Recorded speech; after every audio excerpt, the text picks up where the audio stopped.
Welcome back. This is our part two or postlude to our asynchronous interview number 3 with Leah Sutherland. Now, Leah, the total professional, was mid-thought, mid-response, and right on top of her game as we were closing out questions from Khalil when the network dropped on my end. And I had to abruptly end our broadcast. All right. Fortunately, Leah's a closer, so she was not only agreed to, but was enthusiastic to come back and be able to wrap up the questions from our students. So thank you so much for joining us again, taking more time out of your schedule. Now you're going to send us a retainer. Yeah. I'll pass that along to someone else to take care of. Yeah. But we do have a couple of last questions we want to hit. And just as a recap, and maybe an important item to remind our students, they will be completing an interviewee synthesis paper ultimately at the end of the course, synthesizing some kind of comparison and contrast between speakers. And one of the things I've tried to encourage from the beginning is take good notes, right? So I'm not writing any synthesis papers, okay? I'm grading them, but that doesn't stop me from taking pages of notes. And it speaks to the quality of the feedback, the quality of the questions, and just a really rich experience here. And so looking at my notes, you left us talking about don't produce incredibly cheap sound.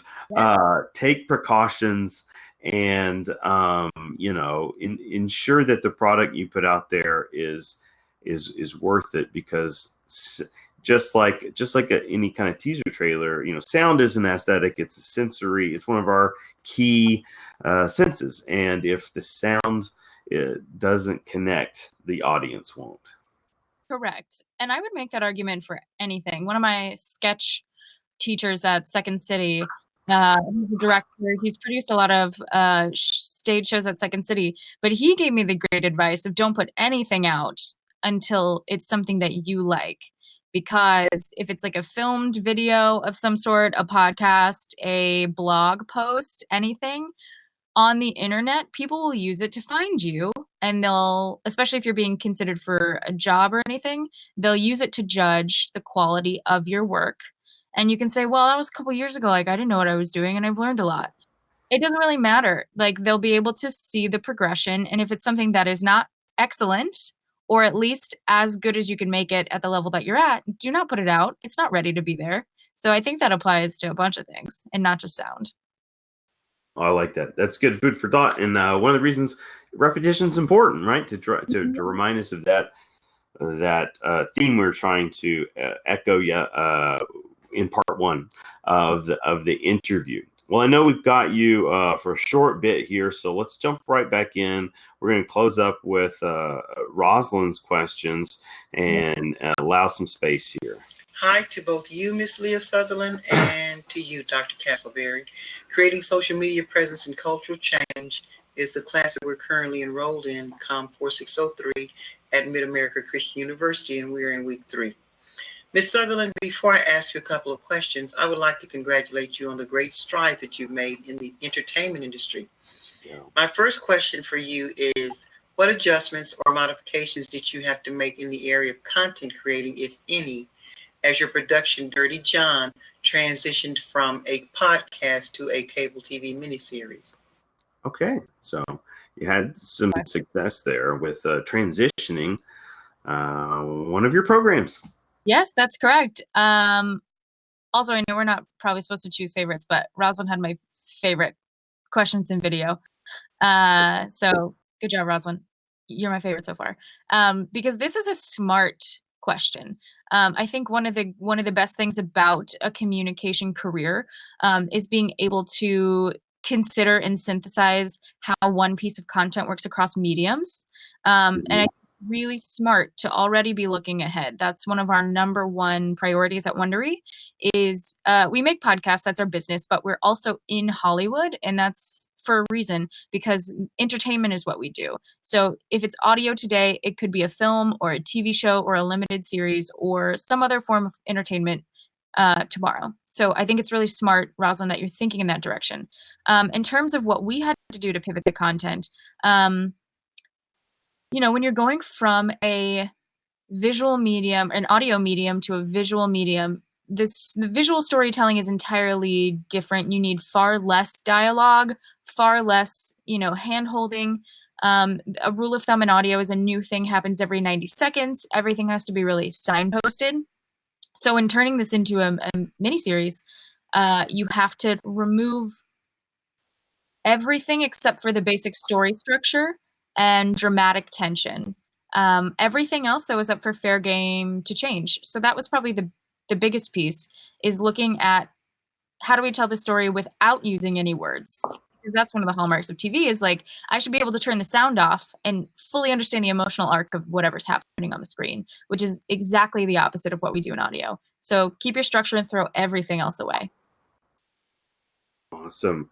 I love the talk here, and I love your use of mentioning medium, something we emphasize in several classes when we're studying media, understanding that the significance when we shift gears. And so think about that even for our students when, one class we may emphasize television and the next we're looking at film and television together, whereas other classes we're looking at advertising and so on, but we're wanting to think about interconnectedness, but how the rules change, how those structures change. All right.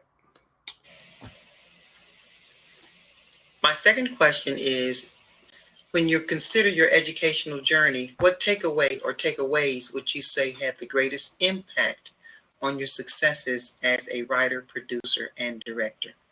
Thank you. Good question. I think the biggest thing was to consider what is being offered, what's the assignment, what's the prompt, what's the task as given out by your boss, what has the client hired you for, Mm-hmm. and distilling it down to what is the essence of this question we're answering. Especially in storytelling, what is the basics of the story you're trying to tell, and then not being afraid to make it your own. People are coming to you specifically for a reason. You have a voice and a point of view, and you need to figure out what it is. You may not consciously know it all the time, but the little gut feeling of like, this feels right to me, this doesn't. Pay attention to that. And trust that voice. Like I said, they hired you for a reason. They chose you to do this thing for a reason. Your teachers are asking you questions, not because they want to hear back what they've taught, like parroted. They want to hear your version of it. So just make it your own.